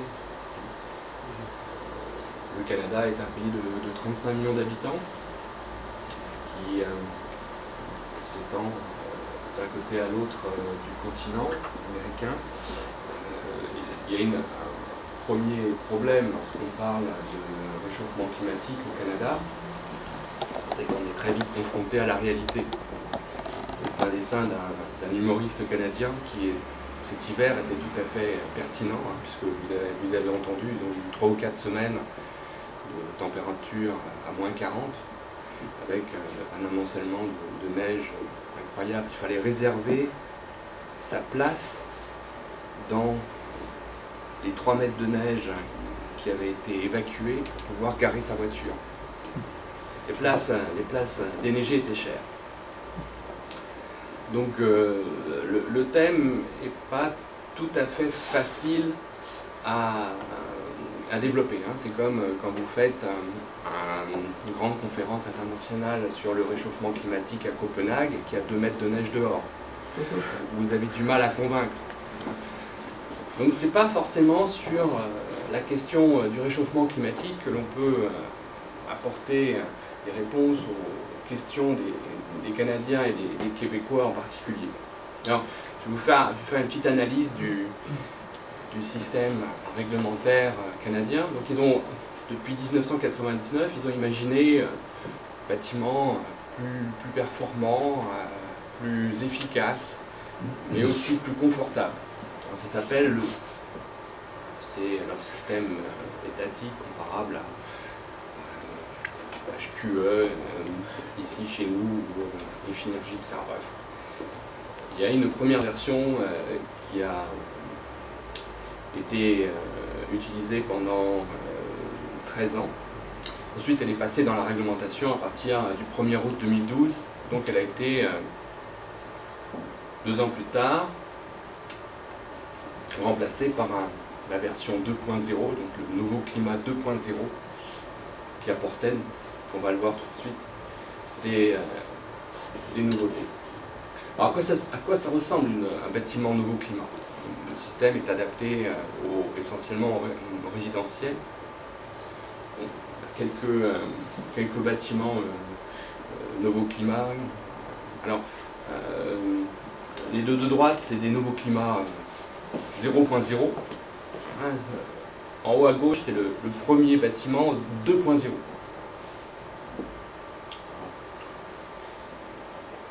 Bâtiment cossu. Voilà, il faut quand même préciser que donc vous avez le Québec. Hein. Le Québec, c'est 3 fois grand comme la France, c'est 8 millions d'habitants. Et je vous ai mis en rouge là le trait, c'est le 49e parallèle. Alors, le 49e parallèle, c'est l'essentiel de la frontière entre le Canada et les États-Unis, sauf sur la partie est. Donc 49e parallèle nord, qui est aussi la latitude de Paris, passe à peu près, disons, au nord de Québec. La petite ligne en pointillé, vous voyez sur la carte, c'est les 2 zones. Ah oui. Donc vous avez une petite ligne en pointillé ici, qui marque les 2 zones de la réglementation thermique québécoise. Voilà. Cette ligne marque les 6000 degrés jour. La réglementation québécoise est partagée entre, d'ailleurs, les graphiques. Le graphique du haut présente ce qui se passe quand les degrés jour sont inférieurs à 6000, donc c'est dans le sud, et le tableau du bas marque ce qu'on va appliquer lorsqu'on se situe au-dessus de la ligne pointillée, donc au-dessus de 6000 degrés jour. Alors 6000 degrés jour, en fait, moi j'ai plutôt en tête des degrés heure, donc c'est la chaleur qu'on doit apporter dans un bâtiment, une maison à 20 degrés, en fonction du froid qu'il fait à l'extérieur. Donc c'est l'intégrale c'est la surface de chaleur que l'on doit apporter pour assurer le confort dans un bâtiment. Alors, pour donner une idée et comparer, donc 6000 degrés jour, c'est multiplié par 24, ça vous donne en gros 130 000 degrés heure. Nous, on compte plutôt en degrés heure. À Paris, par exemple, on est à 66 000 degrés heure. Donc l'hiver, il faut qu'on apporte 66 000 degrés heure pour assurer le confort dans un bâtiment à 20 degrés. Là, il passe à 66 000, à peu près au double. Pour comparer avec des villes d'Europe qu'on connaît bien, c'est Helsinki, par exemple, qui est relativement au nord de Saint-Pétersbourg. Helsinki, c'est 120 000 degrés heure. Donc là, on a la ligne pointillée, c'est une ligne de température plus rigoureuse l'hiver que ce qui se passe à Helsinki. Alors donc, ils ont imaginé que il fallait pour les parois des choses assez ambitieuses. Donc on est à, vous voyez, je ne sais pas si vous voyez bien, mais enfin, en gros, on est à 0,10, 0,11, 0,14 en U de paroi. Donc juste à droite, je vous ai mis ce qu'on avait dans les RT 2005, on n'a plus dans les RT 2012. La RT 2005 nous permettait encore de faire une construction par élément, ce qu'on n'a plus en RT 2012. Mais là où on est en... La première ligne, c'est le toit, ou un plafond supérieur. Donc on exige quelque chose à 0,11 ou à 0,14 au Québec. En France, on était en RT 2005 encore à près de 0,30. Donc il y a, pour ce qui concerne les parois, une réglementation qui est relativement ambitieuse. Alors, qu'est-ce qu'il en est? Alors, le système n'est pas agrémenté d'un logiciel, mais il y a beaucoup de schémas qui vous présentent les réalisations réglementaires en fonction de ce qu'on fait sur les chantiers. Alors ça, c'est un mur qui répond au schéma U014 en dessous de 6000 degrés jour. Pour ce qui est des parois transparentes, ici donc la séparation entre les 6000 degrés jour, c'est les colonnes. En RT 2005, on visait un DU de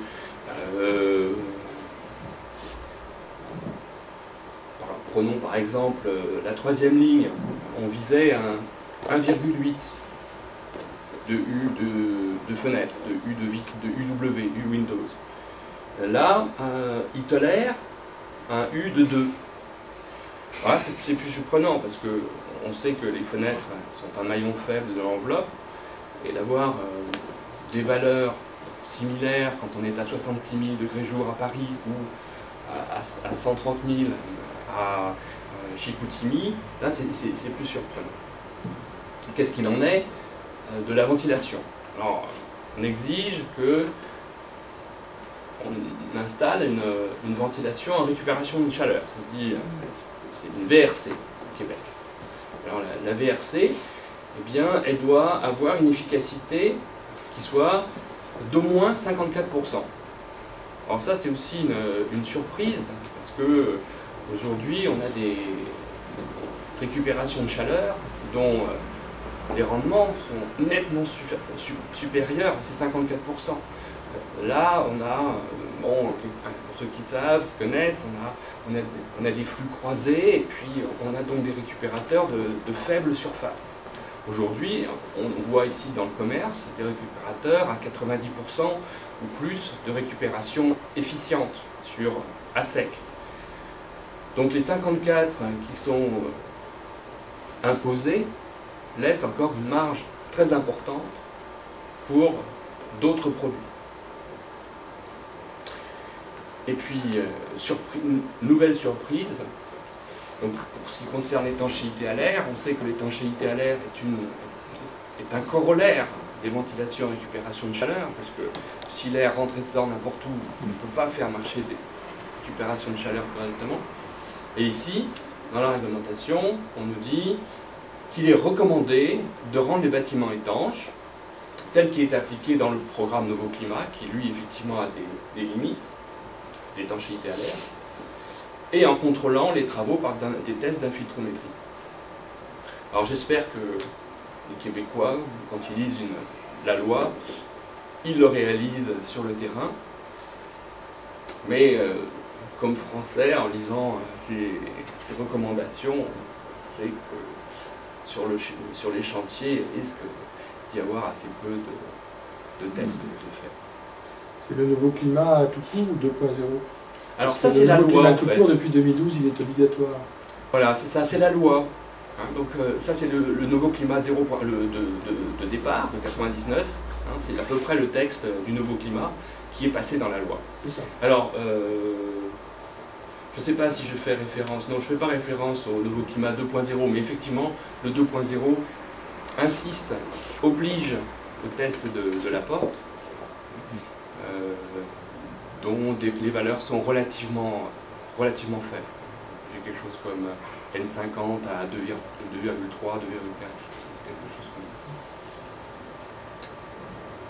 Donc ici on arrive à, comme on est encore dans un mode de réglementation par l'élément, on prend un élément et puis on se rend compte qu'en fait la résistance thermique n'est pas compatible avec les exigences de la loi, mais tout ce qui est marqué en rouge à droite, je le résume, on dit bah, finalement en fait on peut quand même l'utiliser parce qu'il y a moins de ponts thermiques que dans d'autres systèmes constructifs, donc même s'il ne respecte pas la loi, eh ben, il est valable quand même. Et donc, au global, cette loi sur la performance des bâtiments montre quelques surprises. On a une obligation de moyens, surprise pour sans doute nous en 2012 ou en 2015. On n'a pas d'obligation de résultat. La mise en œuvre d'éléments, effectivement, ne prend pas en compte la globalité de l'enveloppe. Il n'y a pas d'obligation de résultat sur l'étanchéité à l'air. Et finalement, les objectifs de récupération de chaleur avec des systèmes relativement peu efficaces lèvent finalement des questions quant à la pérennité de ces bâtiments. Alors, le programme Nouveau Climat est relativement bien accepté. Apparemment, le 2.0 qui reprend un peu les critiques qu'on peut faire au premier est largement suivi. Alors, on a parlé effectivement au départ des limitations du thème du réchauffement climatique dans un pays où il fait très froid. Maintenant, les Québécois ont une seconde limite, c'est que le Québec produit 150% de son électricité. Et donc, quand vous avez l'électricité, combustible à peu près gratuit, le fait d'en réduire la consommation est pas forcément facilement compréhensible par celui qui paye des factures très faibles. Voilà, merci. C'était ce tour un peu du monde, des réglementations thermiques, des réglementations thermiques un peu trop chaudes et puis d'autres plus fraîches. C'était une visite dans la belle province et dans les quelques arpents de neige du Canada. Pour ma part, j'en ai terminé. Je ne sais pas si tu veux rajouter quelques mots. Et sinon, merci d'être venu. Il y a quelques... Merci bien d'être venu, bien sûr. Il y a des questions qui sont possibles. Et puis ensuite... Tu dis que ça ne leur coûte pas pourquoi ça ne leur coûte pas l'énergie, l'hydroélectricité. Ah, c'est l'hydro. Tout est produit 150% par l'hydroélectricité. Voilà, la turbine. Les électricités moins chères au monde. Ah oui, d'accord. Après, l'immense barrage. Ah oui. La Norvège, je crois, ou tout comme ça. Ouais. D'accord. Bon, voilà, donc en fait, ce qui les motive surtout, c'est le confort, parce que quand il fait moins 40 dehors, c'est la question primordiale. Les degrés jour dont vous parliez, ils sont calculés pour quelle référence de température intérieure? 18. Ils sont calculés à 18. C'est marqué. 18. Ouais. D'accord. C'est marqué. Qui est pas beaucoup. Non, bah faut mettre du pullover, hein. Ça fait quand même un délicaté de près de 60 Oui, par quand il rapport fait à... 40 dehors. Bah oui, quand il fait 40 dehors. J'imagine. J'imagine qu'ils doivent encore avoir beaucoup de parois froides, donc ils sont obligés de compenser par un chauffage plus élevé. Est-ce que dans tous ces exemples-là, il y a derrière le souci de regarder la réalité, c'est-à-dire que ça c'est très normatif avec des calculs, etc. Bon, c'est une chose, mais c'est assez théorique. Puis ensuite, il y a la réalité de ce qui se passe avec le comportement des gens qui sont dans les bâtiments, etc. Et est-ce qu'il y a des conclusions là-dessus? Vous évoquiez le fait que les Japonais, par exemple, sont assez sobres dans leur comportement. Je ne sais pas, dans les autres pays, qu'est-ce que ça donne? entre la norme, la théorie et puis la pratique, quoi. Au niveau du Japon, c'est difficile de dire, puisque aujourd'hui, ils n'ont pas cette approche de calcul prédictif tel qu'on a nous sur des règlements. Hein. Ils ont simplement une obligation de moyens, donc ils ne peuvent pas comparer avant et après. Toutes les économies qui sont vues et visibles, c'est des consommations avant Fukushima et après Fukushima. On voit des chutes de consommation électrique qui sont drastiques, hein, puisque... Si, il y avait un graphique qui le présentait. Hein. C'est qu'il y avait une baisse de entre 10 et 15% de la consommation électrique avant et après. Sachant qu'il y a certains processus qu'on ne peut pas réduire. Quand on fait de l'industrie, voilà. C'est-à-dire que ces 15% sont gagnés principalement sur les habitudes des habitants, soit résidentiels, soit en bureau. Mais ce n'est pas des habitudes de process industriel. Voilà. À Singapour, par contre, c'est prédictif. Donc, on a essayé de donner quelques idées, mais uniquement par rapport à du calcul. Donc, sur Singapour, on n'a rien comme prévisionnel. Sinon, ce qu'on peut dire nous en France, c'est qu'on sait très bien que les calculs qui sont dits BBC ou HPE ou autres sont sous-estimés de 20 à 30%, hein, très facilement, puisque les calculs sont truandés pour... déjà parce que, comme vous le disiez, on prend des degrés-heure à 18, alors que les gens se chauffent à 24-25. Déjà aussi parce que les surfaces de référence qui sont au luminateur sont truandées aussi.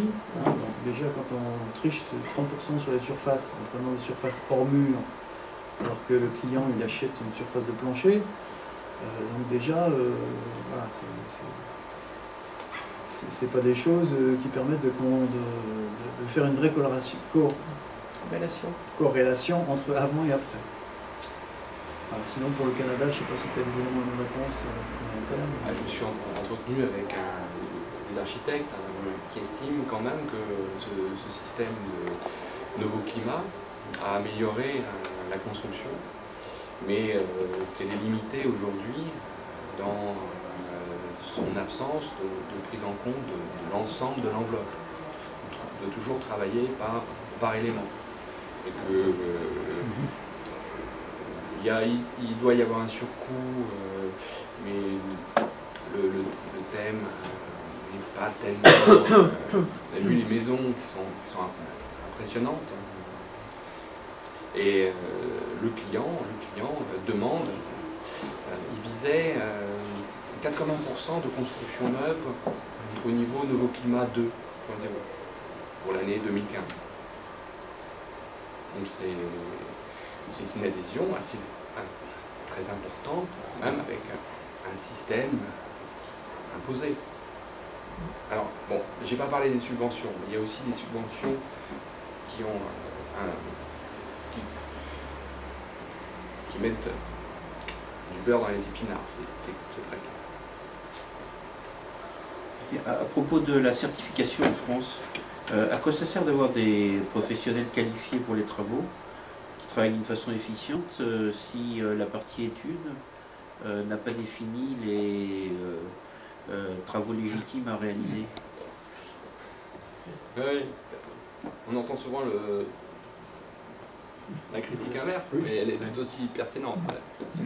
Non, mais en l'occurrence, enfin, moi j'ai fait de l'informatique, donc en général, quand l'étude ne correspond pas aux besoins, le résultat ne correspond pas à ce qu'on voulait, donc on est obligé de recommencer. Donc est-ce que dans les travaux, c'est quand même une question sérieuse, est-ce qu'on va avoir des gens qui vont faire des choses et puis dans 10 ans on va nous dire oui mais finalement ce que vous avez fait, vous l'avez bien réalisé mais c'est tout à fait inefficace, pas suffisamment efficace et il faut recommencer? Est-ce que c'est pas la question qui va se poser? Les RT sont obligatoires en France, hein. C'est-à-dire qu'on soit calculé par une entreprise agréée ou pas agréée, normalement, quand la réglementation thermique est appliquée, elle l'est suffisamment bien, c'est-à-dire mal. Non mais il faut quand même répondre. Pour répondre à cette question, on met de l'argent, on met des subventions, différents systèmes, mais il n'y a absolument aucun contrôle de la qualité de réalisation. C'est la grande différence entre la France et l'Allemagne, où en Allemagne vous avez le KfW qui est en fait le banquier du système, mais qui contrôle si ce que vous faites est conforme à ce qui était prévu et si c'est correctement réalisé. Donc aujourd'hui, en France, il n'y a rien. Et quand on en parle, puisqu'actuellement, on est en train de préparer la programmation pluriannuelle de l'énergie, qui est pour l'ensemble des énergies. Hein. Avant, c'était uniquement l'électricité, maintenant, c'est l'ensemble des énergies. Dedans, il devrait y avoir un volet efficacité énergétique, et en particulier pour le bâtiment. Enfin, or, moi je fais partie de la commission, je vois bien comment ça se passe. On n'a pas commencé à regarder la demande, on regarde la production.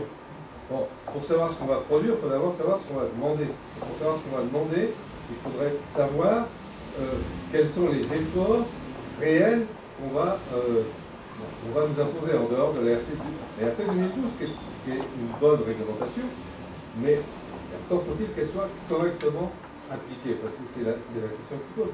Et donc aujourd'hui, on est effectivement dans cette espèce de... Alors, il y a eu une étude l'année dernière faite par UFC Que Choisir sur la qualité de la rénovation faite, et l'étude conclut que c'est une catastrophe. Je vais retourner la question, effectivement. Le chiffre de 10 000 professionnels dont tu nous dis qu'ils ont déposé leur dossier, est-ce que c'est significatif par rapport au nombre total? Est-ce que ces 10 000-là vont effectivement dans l'année obtenir cette certification et réaliser des travaux conformes à ce qui est nécessaire? Ou est-ce que c'est un chiffre tout à fait artificiel? Alors, le chiffre, il n'est pas artificiel, c'est le nombre de dossiers qui ont été déposés. Non, mais il y a dossier et puis il y a réalisation. C'est ça que je voulais dire par artificiel. Ce qu'on a vu, c'est qu'effectivement, il y a une première phase d'acceptation du dossier qui sera un peu artificielle, sans doute. Puis, dans un second temps, dans les 2 ans qui suivent, il y a un contrôle sur place. D'accord. Alors, ce sera a posteriori. Ce sera a posteriori. Donc, ça évaluera les travaux qui ont été réalisés dans les 2 ans. Alors, en revanche, personne ne parle de pénalité si les travaux finalement qui vont être visualisés, qui vont être analysés 2 ans plus tard, ne le respectent pas. Alors là, je pense qu'il y a encore des améliorations à apporter au système. Non mais l'amélioration principale qui est apportée au système, en particulier sur toute la rénovation, c'est qu'il y ait avant que le premier centime de subvention soit donné, qu'il y ait effectivement une étude sérieuse faite par un bureau d'études qui va définir quelle est la rénovation qu'il faut. Au besoin, il faut la phaser, cette rénovation, parce qu'elle peut être très chère. Donc, à la fois, il faut dire ce qu'il faut faire, comment on l'a fait, quelles sont les phases.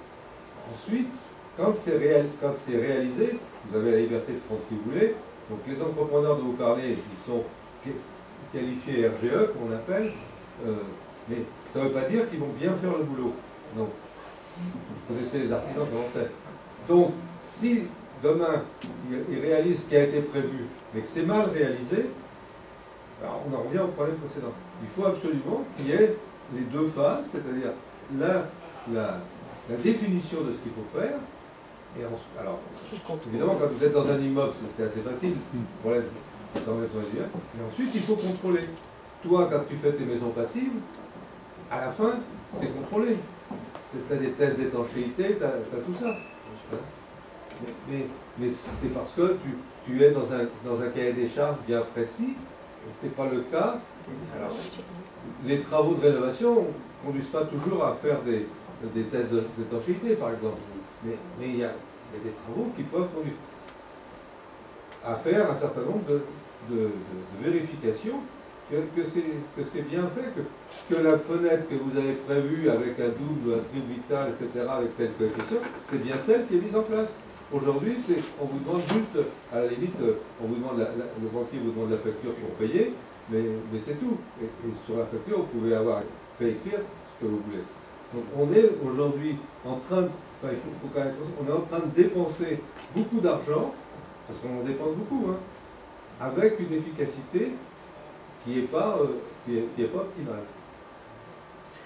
Ma dernière question, pour ne pas monopoliser la parole à ce sujet. Apparemment, j'ai vu avec ma mutuelle, je suis allé à une journée là-dessus, la Massif, il y a des organismes HLM qui commencent effectivement à faire des travaux sur leurs immeubles. Est-ce qu'on a une idée en fait de la qualité de ces travaux et comment dire, de ce que ça représente en termes d'acquisition de savoir-faire pour l'ensemble de la profession? On commence à voir. Alors, je ne veux pas parler forcément de ce que je fais, qu'on a envisagé, mais effectivement, les contrôles sont très importants, à la fois en phase conception, puis en fin de phase travaux. C'est aussi le but de ce RGE études et puis de ce RGE travaux, hein, d'avoir des compétences de conception et de réalisation. Alors, pour ce qui est de ce qui a déjà été fait, on a peu à ma connaissance, on a assez peu de retours, on a peu d'analyses précises sur les phases de subvention des 10 années qui viennent de se passer. Un petit peu quand même. On a quelques HLM, on a quand même aujourd'hui quelques retours. Oui. Moi, je peux dire comme ça. On a quelques retours. Ils sont quand même bien placés, eux, pour faire des choses correctement. Quoi. Oui, effectivement, c'est mon activité principale, c'est la certification des opérations de rénovation dans les HLM. Donc j'en fais quand même un certain nombre par mois. Et effectivement, très souvent, les conseillers régionaux, donc l'ADEME, donnent des subventions pour la rénovation des HLM à partir du moment où il y a un organisme certificateur. Cet organisme certificateur est fait en 4 étapes. Il étudie le bâtiment à l'état actuel, il étudie le bâtiment à l'état projet du CCTP, et il étudie le bâtiment à l'état du marché. C'est-à-dire entre le projet et le marché, l'organisme fait des remarques en disant voilà, on préférait que vous fassiez intervenir des isolants asservis, enfin voilà. Et la 4e étape, c'est après travaux. C'est-à-dire qu'il y a un vérificateur qui, après travaux, va vérifier que ce qui est marqué dans le CCTP a bien réalisé, conformément comme ça c'est fait. Et ça, cette certification, c'est en ce qui concerne les certifications pour les bâtiments rénovés, c'est Cercal qui les fait. Hein, pour le bâtiment neuf, c'est Qualitel ou Certinomi, Certivea, pour le bâtiment individuel. Donc quand il y a des subventions de ce type-là, il y a obligation par les conseils régionaux d'avoir cette certification, et à ce moment-là, on a ces étapes de vérification. Donc ça, c'est fait, et pour un nombre relativement important d'appartements, au jour d'aujourd'hui, on a dépassé les 100 000 logements rénovés selon ce processus. Voilà. Et là où est le problème, c'est dans le logement individuel. Oui. Oui. Mais monsieur me posait la question sur les HLM, donc je réponds pour... Parce que c'est ce qu'on voit.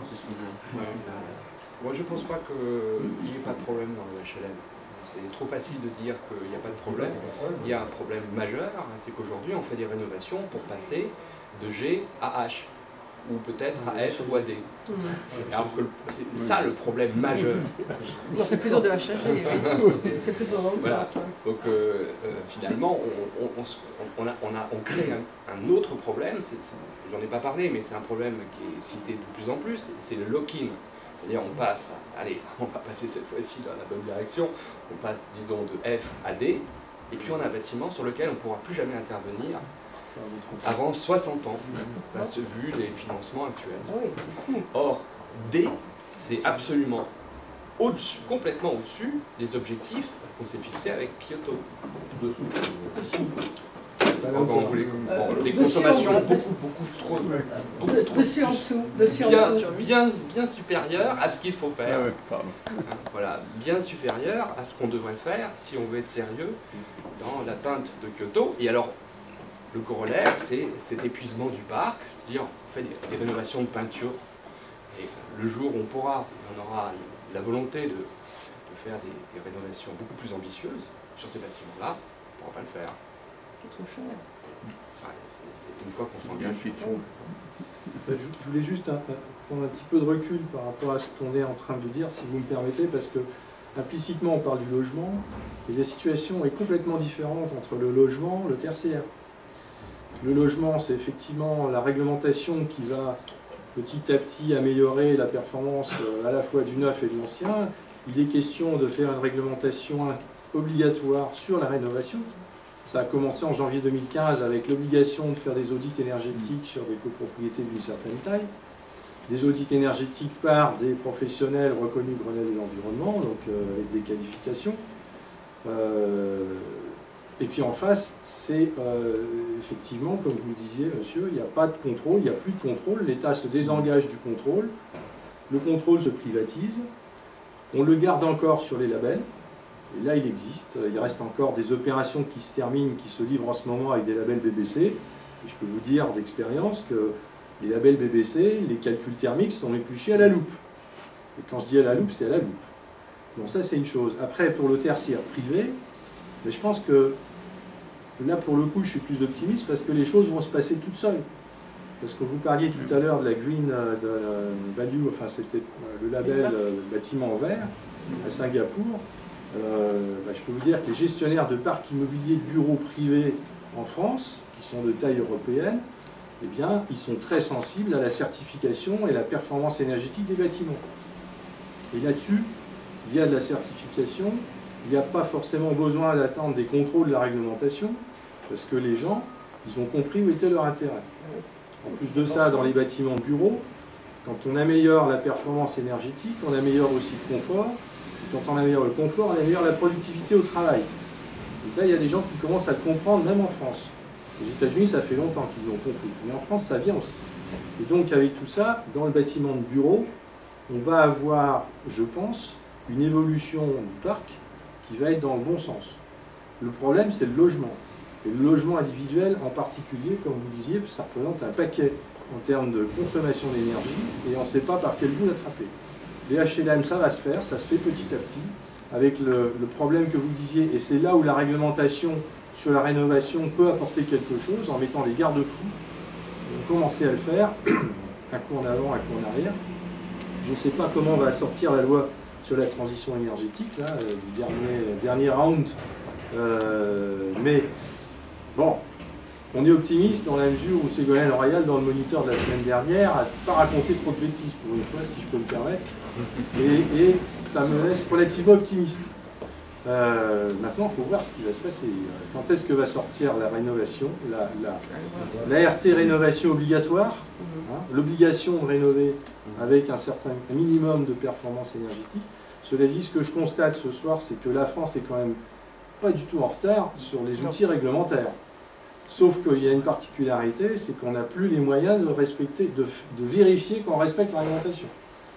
Et on s'achemine vers une situation à l'américaine, c'est-à-dire que on va, moi je disais, quand je faisais mes formations, si vous avez des enfants qui ne savent pas quoi faire, moi je vous donne une piste, vous faites juriste de la construction, parce qu'il y aura du boulot pour les futurs litiges, parce qu'en même temps dans le privé, on s'achemine vers des engagements de performance. Et ça c'est le gros enjeu des années qui viennent. Hein, il y a des gens qui commencent à proposer des engagements de performance. Mais pour pouvoir s'engager, il faut savoir effectivement avoir une visibilité sur la performance. Comme vous disiez, monsieur, il faut savoir calculer quelque chose qui a des chances d'être effectif, réalisé et observé. Aujourd'hui, ce n'est pas le cas du tout. Donc Vinci Construction est en train de financer des recherches au Centre énergétique de l'École des mines de Paris. C'est pas central, c'est les mines, je suis désolé. Non, on est consumain. Hein. Et si je suis ici d'ailleurs, c'est grâce à la communication inter-école. Vous êtes mine? Puisque, oui, moi je suis mine et j'ai vu passer un mail qui donnait l'information sur ce soir. Et donc, ce que je voulais dire, c'est que Vinci finance une chaire d'éco-conception-construction qui est très intéressante. Et le Centre énergétique de l'École des mines de Paris a reçu notamment comme feuille de route d'essayer de restreindre les fourchettes d'incertitude des calculs qu'on peut faire en phase conception pour pas trop se planter pour les consommations effectives du bâtiment à la livraison. Et c'est en cours, mais c'est compliqué. Mais il y a des gens qui s'y intéressent. Alors c'est plus du tout la réglementation, c'est plus l'État, c'est le privé qui prend le relais. C'est comme ça, il faut faire avec. Enfin personnellement, je m'adapte. Mais je ne suis pas trop pessimiste, en tout cas, pour le tertiaire. Pour le logement, c'est un autre sujet. Parce que là, l'État, il a de toute façon un rôle décisif à jouer. En tout cas, j'en profite, je garde 2 secondes pour vous remercier. Oui. J'ai regretté qu'on n'ait pas applaudi, j'ai pas osé applaudir tout seul. Non, c'est vrai.